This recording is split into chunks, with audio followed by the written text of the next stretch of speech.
আমাদের দেশে সম্পত্তি বন্টনের বিষয়টি যখন আসে তখন সেই ক্ষেত্রে যেই ব্যক্তি যেই ধর্মের অধিকারী তার যে নিজস্ব ধর্মীয় আইনগুলো রয়েছে সেই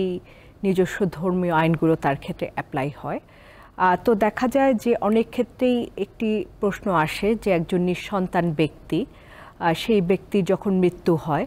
তখন আসলে সেই সম্পত্তির উত্তরাধিকারী কারা হবেন বা কারা সেই সম্পত্তি পাবেন, এই প্রশ্নটি প্রায়শই আমরা এই ধরনের প্রশ্নের মুখোমুখি হয়ে থাকি। তো দেখা যায় যে যখন আমরা মুসলিম আইন নিয়ে কথা বলে থাকি, আমাদের মুসলিম আইনের ক্ষেত্রে একজন ব্যক্তি তিনি যখন জীবিত রয়েছেন তার যাবতীয় যে সমস্ত সম্পত্তি রয়েছে সেই সম্পত্তির মালিক কিন্তু তিনি নিজেই, এবং যার ফলে যতক্ষণ পর্যন্ত তিনি জীবিত আছেন তিনি তার সেই সম্পত্তি নিয়ে আসলে কি করবেন, তিনি সে সম্পত্তি কাকে দিবেন, তিনি সেটি দান করবেন বা কাউকে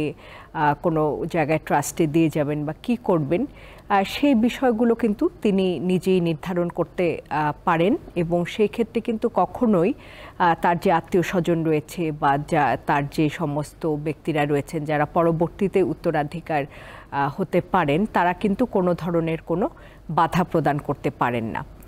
তো যার ফলে যতক্ষণ পর্যন্ত একজন ব্যক্তি তিনি জীবিত রয়েছেন তিনি চাইলে সে সম্পত্তি দানের মাধ্যমে, হিবার মাধ্যমে বা যে কোনো মাধ্যমেই হোক তিনি কিন্তু সেই সম্পত্তিটি হস্তান্তর করতে পারেন।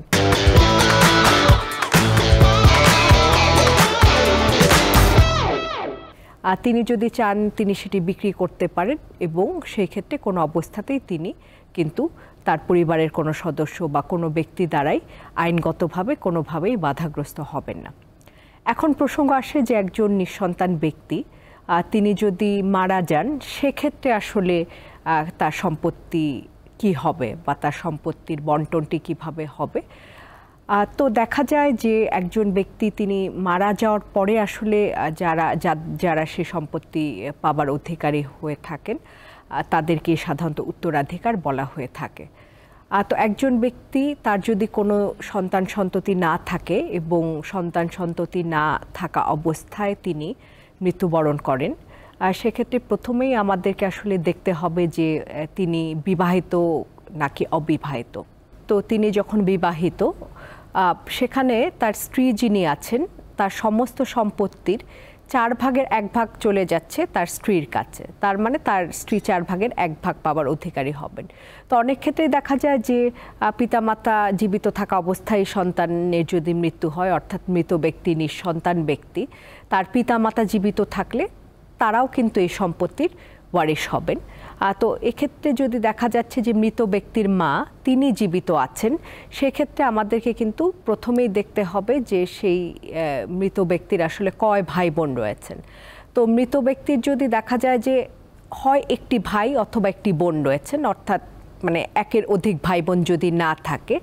সেই ক্ষেত্রে যিনি মারা যাচ্ছেন নিঃসন্তান অবস্থায় তার মার কাছে চলে যাচ্ছে 1/3 সম্পত্তি, সমস্ত সম্পত্তির 1/3 চলে যাচ্ছে তার মার কাছে। তো এরকম যদি হয় বিষয়টি যে মৃত ব্যক্তির আসলে ভাই বোনের সংখ্যা একাধিক, অর্থাৎ একটি ভাই বোন না তার চেয়ে বেশি ভাই বোন যদি তার থেকে থাকে সেই ক্ষেত্রে কিন্তু আবার মায়ের সম্পত্তির পরিমাণ যেটি সেটি কমে আসছে, অর্থাৎ তার অর্ধেক হয়ে যাচ্ছে। যেটি আসলে 1 ভাই বোন থাকলে একটি ভাই বা বোন থাকলে তার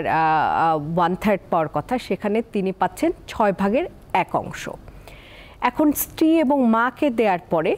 দেখা যায় যে অবশিষ্ট সম্পত্তিটি রয়েছে সেখানে তার যদি বাবা জীবিত থাকেন তখন কিন্তু তার যে ভাই বোনরা আছেন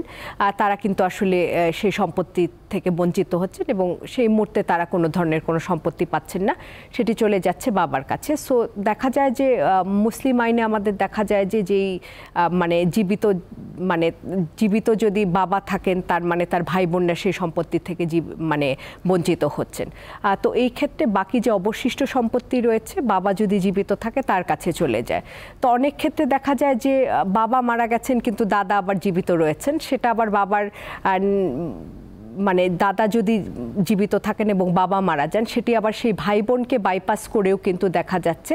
মৃত নিঃসন্তান ব্যক্তি দাদার কাছে চলে যায়। তো তার মানে দেখা যাচ্ছে যে কোনো ব্যক্তি যদি মারা যান তার আগের যিনি আছেন তার কাছে আসলে সেই উত্তরাধিকারের কাছে চলে যাচ্ছে। তো সিচুয়েশনটি যদি এমন হয় যে একজন নিঃসন্তান মৃত ব্যক্তি, তার শুধু স্ত্রী বা মা আছেন, তারা পাওয়ার পরে যে অবশিষ্ট সম্পত্তি আছেন, কিন্তু বাবা বা দাদা এই ধরনের কোনো ফ্যামিলি মেম্বার তারা জীবিত নেই, সেই ক্ষেত্রে তার যে ভাই বোনরা রয়েছেন তার ভাই বোনের মধ্যে সেই সম্পত্তিটি সেটা যেভাবে করে পায় মুসলিম শরিয়া আইনে ঠিক যেভাবে আছে, ভাই বোনরা ঠিক যেই আনুপাতিক হারে পেয়ে থাকেন, তাহলে সেটি কিন্তু তার ভাই বোনদের কাছে চলে যায়। কিন্তু যতক্ষণ পর্যন্ত তিনি